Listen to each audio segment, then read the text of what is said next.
Now on primetime, emergency session resumes with bills relative to curfew and violations on the agenda. Plus, the number of positive cases aboard the USS Teddy Roosevelt near 600. And local farmers are feeling the financial impact as a result of coronavirus. Half a day and good evening. I'm Adriana Cotero. Before we get to the latest on efforts with containing COVID, a message from one of our frontline heroes. Half a day, I am Specialist Jordan Aishi with the Guam Army National Guard, and I'm proud to serve the people of Guam. You can help us fight this battle by staying home. We can't express enough gratitude to all our frontline heroes. Thank you for keeping everyone safe.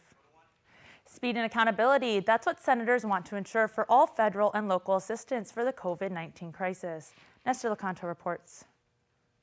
The measure introduced by Senator Therese Terlahi calls for rapid and transparent implementation of all help offered through the CARES Act.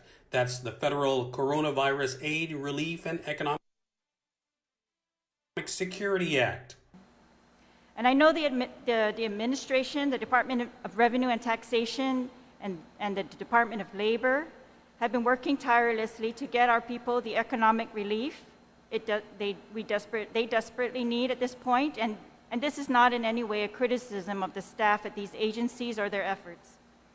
This measure is intended to ensure transparency and unite the efforts by Guam's congressmen, the legislature, the governor, and the judiciary so that aid is distributed without delay. Among the provisions, local agencies would have a 5-day deadline to sign agreements to qualify for CARES.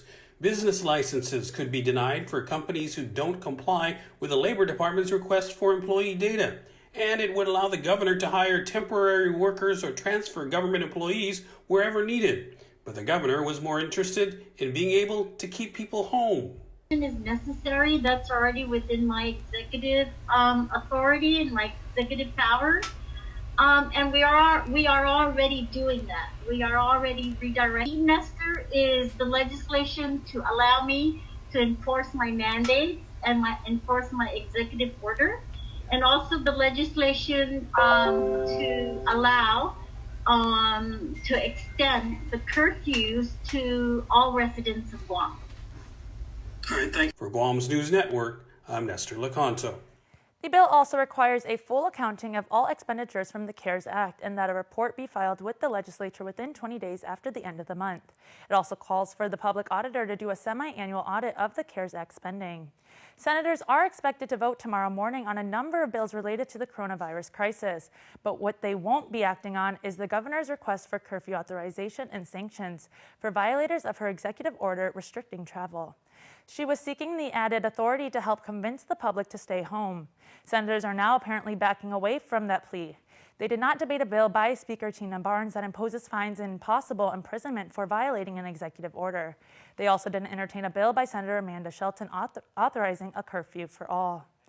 In a letter to Speaker Tina Muñoz Barnes, the governor is giving notice that she transferred a total of $7 million out of the several Government of Guam agencies to go toward funding her mandatory quarantine protocol and a temporary hospital program.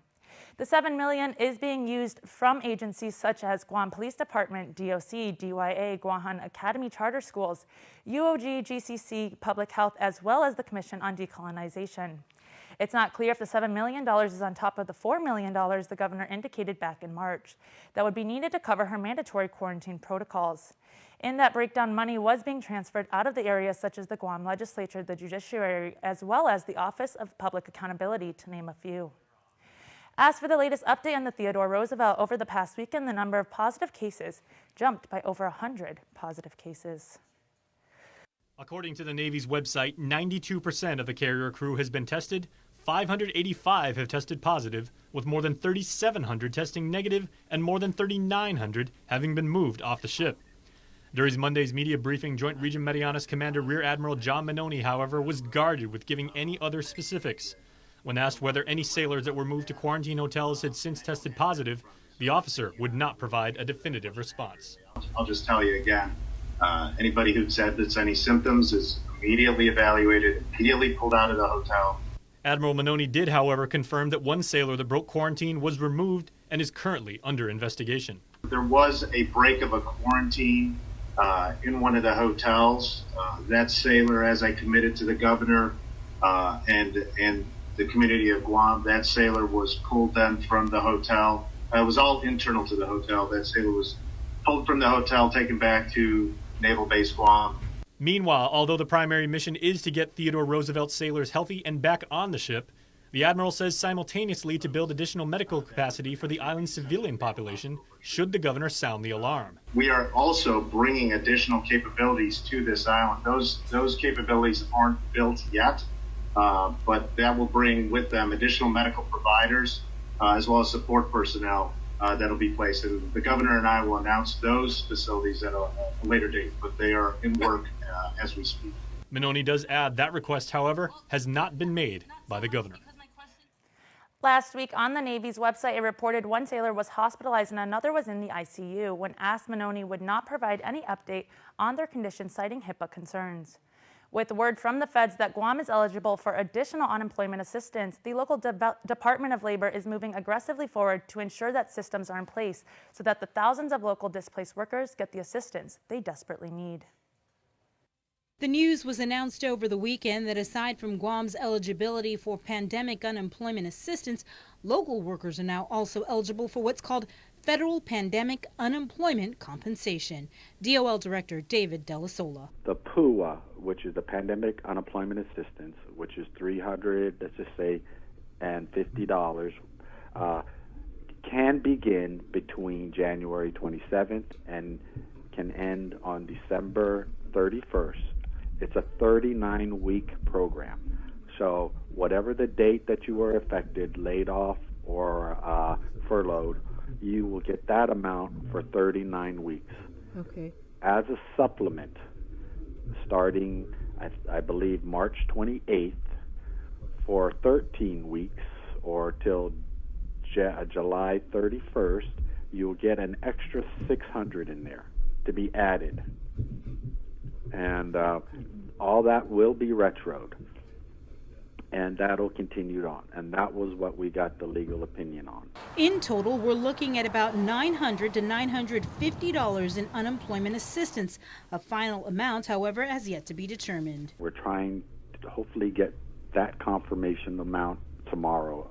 I have a conference call with D.C. and the region in San Francisco, and I'm hoping, that's what I was told by some of my people, that's when they're going to let us know what what's called the WBA,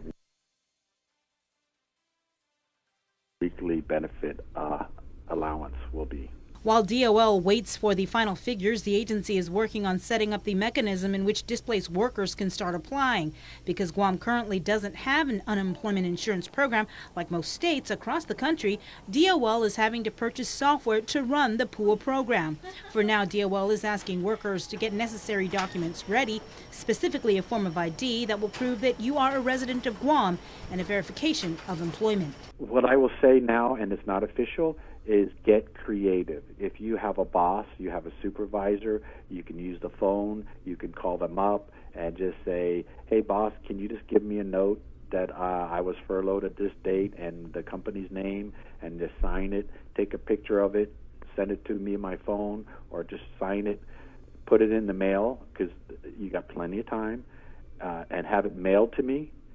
And, you know, I will do whatever I can to be to be judiciously laxed with what I can take, as long as I can go back and prove it. Reporting for Guam's News Network, I'm Sabrina Salas, Matsunani.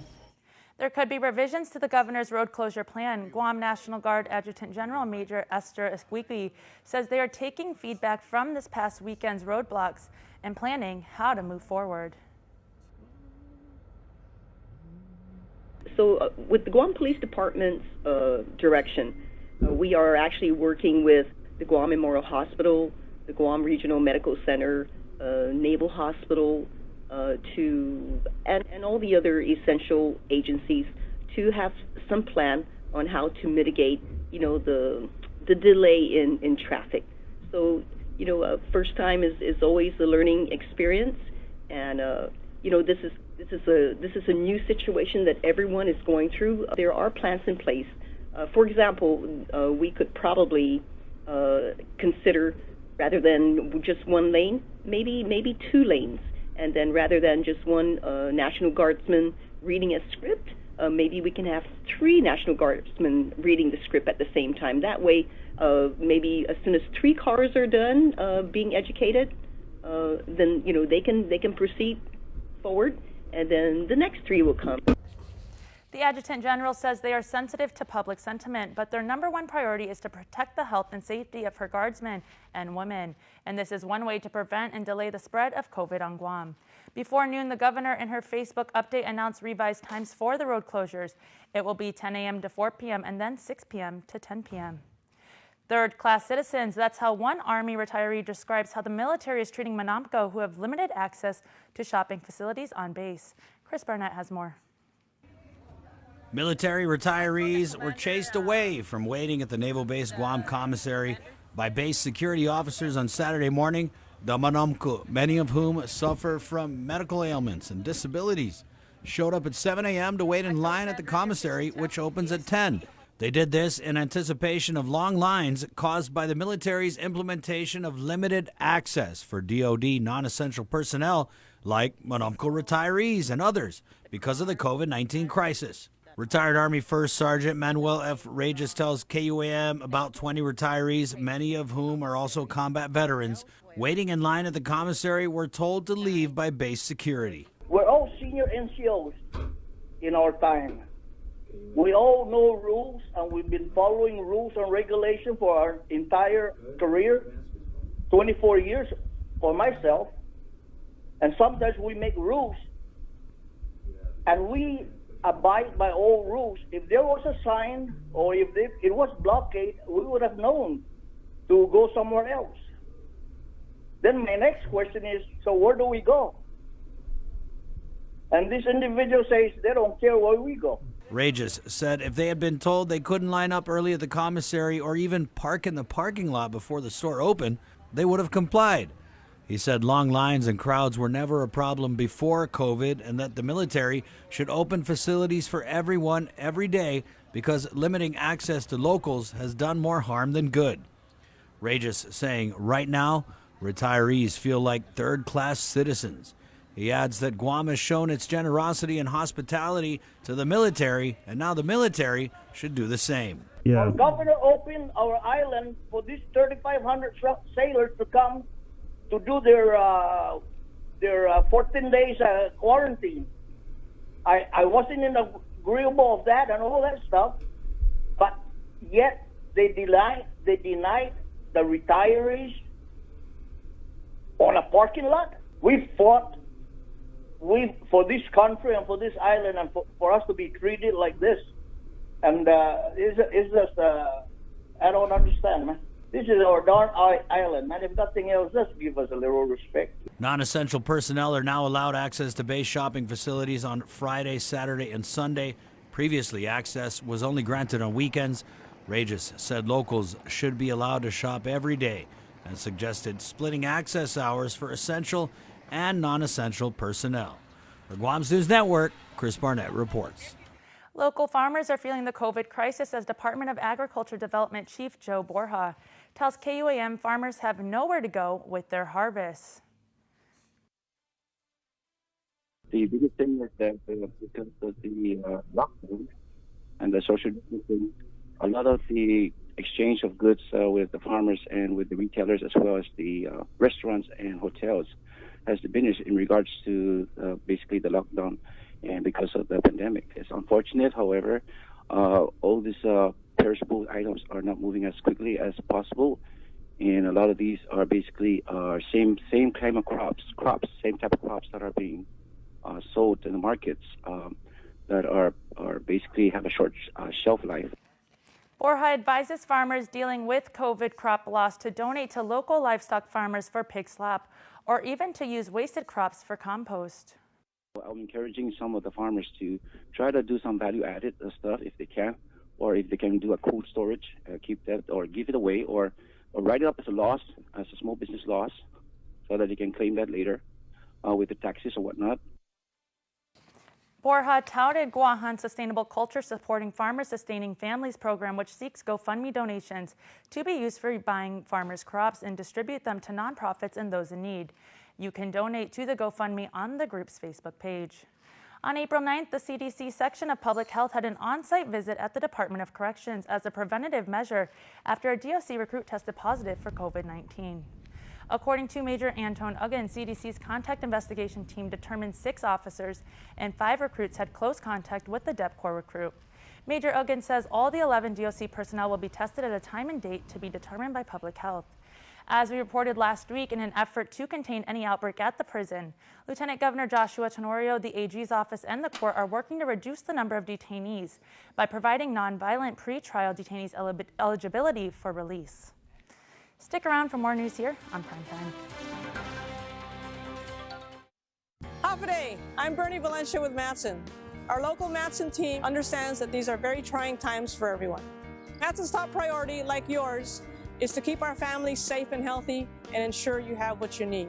We'd like to give you peace of mind that Matson's service continues on schedule and uninterrupted. Matson is committed to our weekly service from the United States West Coast to Honolulu into Guam and Saipan. We are working with the Port Authority of Guam and providing the capacity and services our customers need so they can continue to meet your needs. Matson will take all appropriate measures to ensure continuity of service into Guam and Saipan. When we work together to take care of our family and neighbors, we will emerge from this as a stronger island community. This public service announcement was brought to you by the Port Authority of Guam, KUAM Communications, and Matson.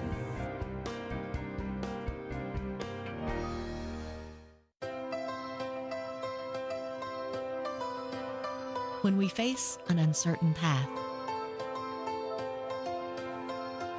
when we struggle with life's challenges, and when the unexpected happens, it's a beautiful day. We rely on the people we trust, it's a beautiful, who we can always count on.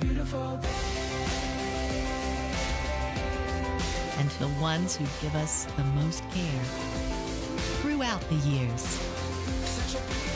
Rely on Calvo's Select Care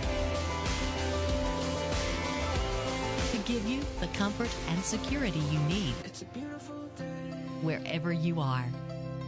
Calvo's Select Care, health care that's always there for you. Ruby Tuesday Guam is still preparing the dishes you love for either curbside carryout or delivery. Call them at 647-7828 or 647-7829 for curbside carryout service with a smile. For delivery, download the free Grab and Grub app and follow the instructions to get Ruby Tuesdays delivered to your door. Stay safe and healthy, Guam.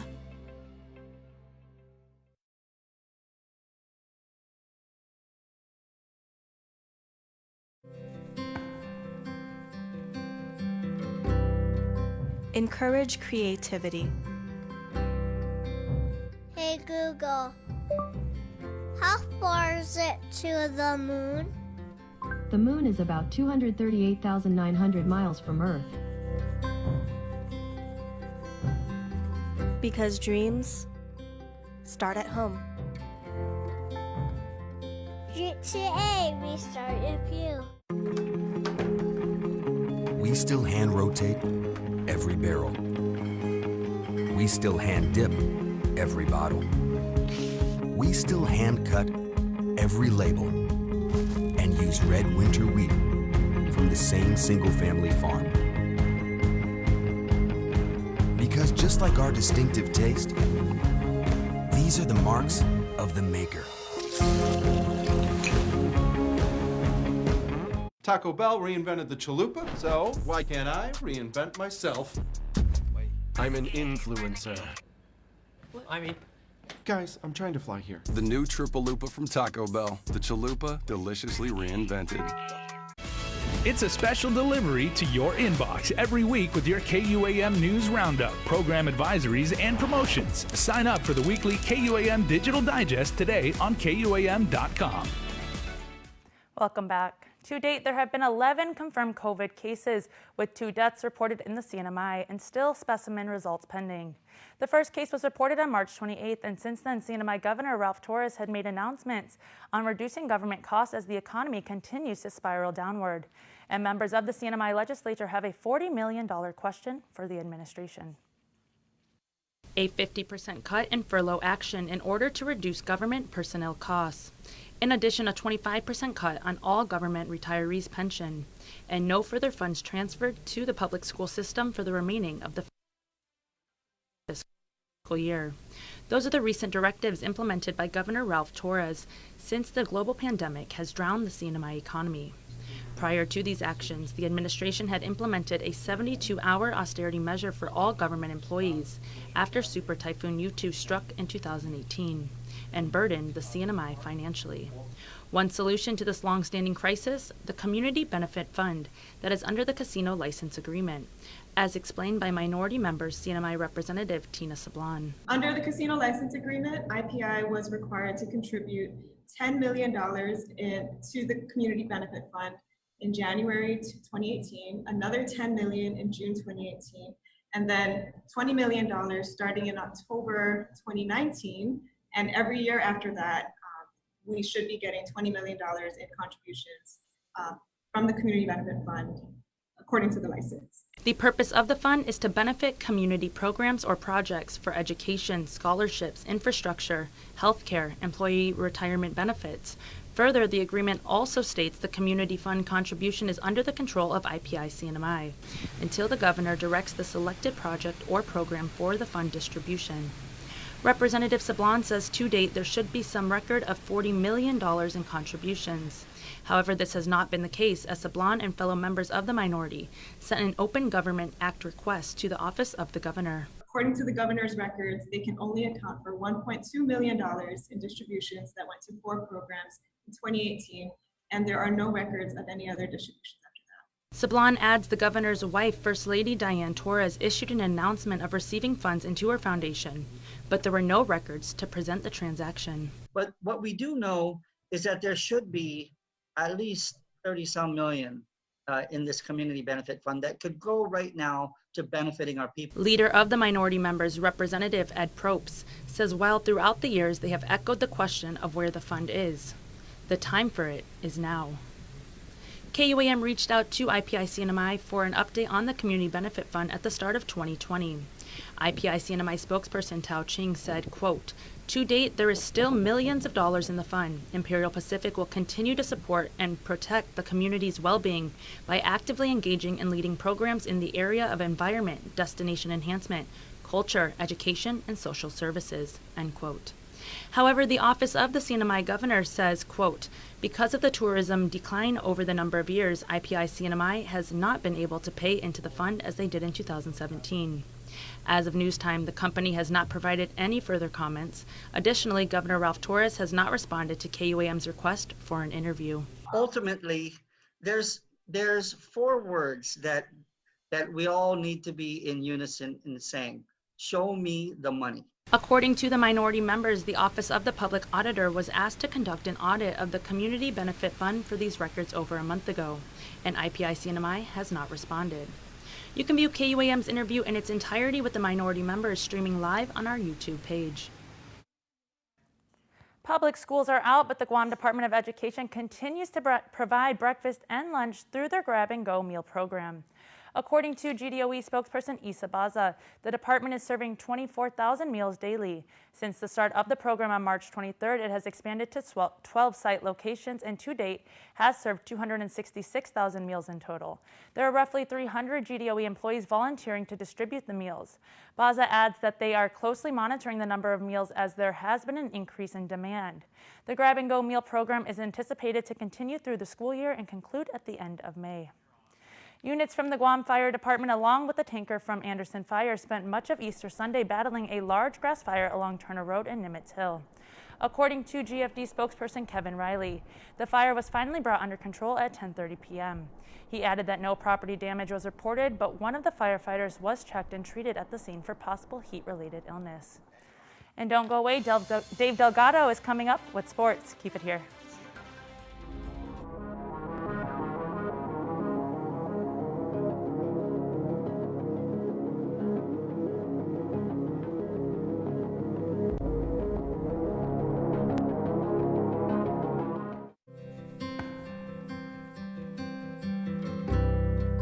Encourage creativity. Hey Google, how far is it to the moon? The moon is about 238,900 miles from Earth. Because dreams start at home.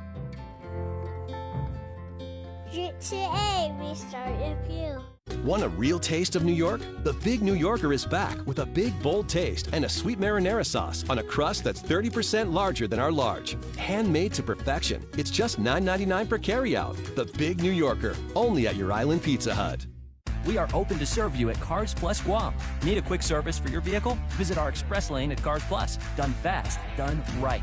No appointment needed. Our service team is dedicated to helping you get your vehicle in and out of the shop and back on the road quickly and securely. Simply drop off your vehicle at our express lane driveway, and one of our service advisors will take care of it. Need a ride? Not to worry. We have a shuttle vehicle ready to drop you back home and pick you up when your vehicle is ready. Open Monday to Saturday from 8 a.m. to 5 p.m. Visit us today. We are open to serve you. Right now, there's a lot of unknowns out there. But the one thing that is clear is the importance of your safety, both physically and financially.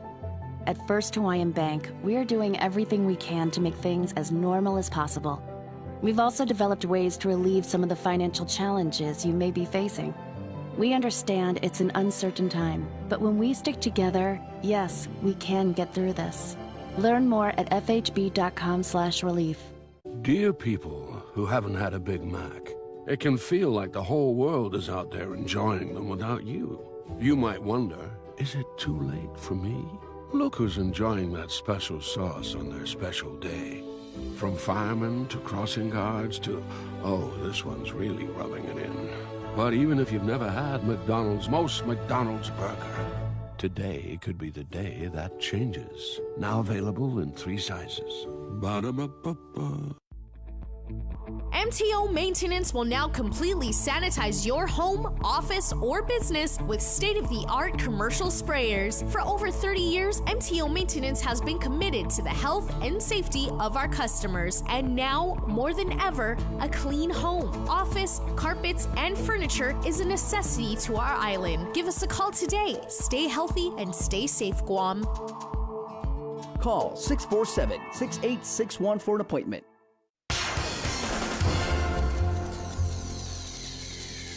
Dave Delgado here for KUAM Sports. Thanks for watching. This year's boys high school volleyball season was set to be an exciting one for the two-time defending champions, Father Dueñas Friars.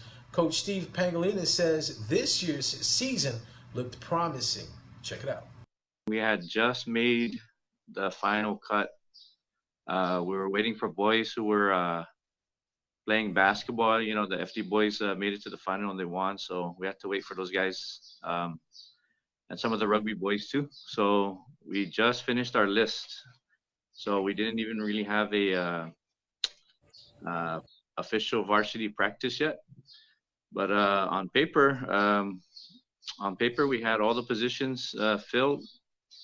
We had a good amount of boys, and to me, it was really a matter of figuring out who our setter was going to be. There were 3 players Coach Pangolina was set to try out at the position. The two-time defending champions finished last season undefeated. FD only lost 1 set during their championship run. The league would have been split, right? The IIAG and ISA. So we were looking forward to, on our side, of course, Harvest. Harvest is always strong. St. John's lately has been producing strong teams too. ND's always strong too. So those teams on our side, and of course on the other side, we're looking at forward to cross play with like Tejan High School. Those guys are always produce a strong team. JFK, I know, had a lot of returnees coming back too. So yeah, it was going to be interesting. FD's strength would have been their size and athleticism at the net. Defensive play would have carried the team as they figured out things on the offensive side.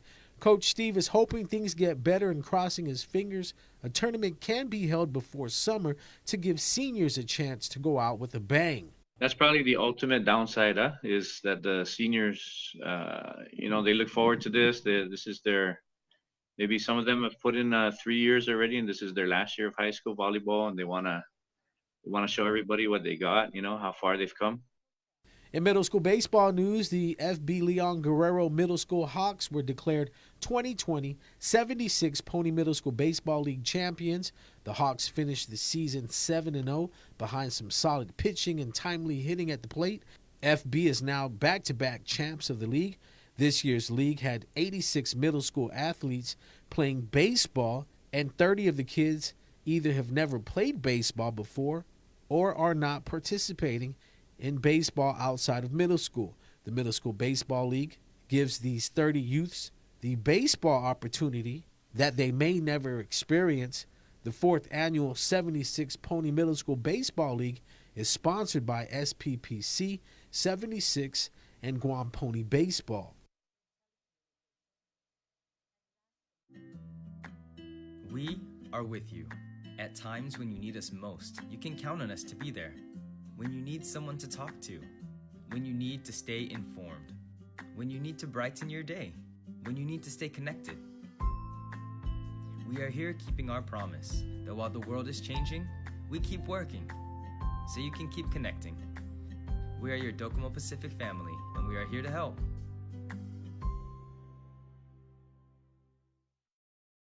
Inspiration can come from anywhere.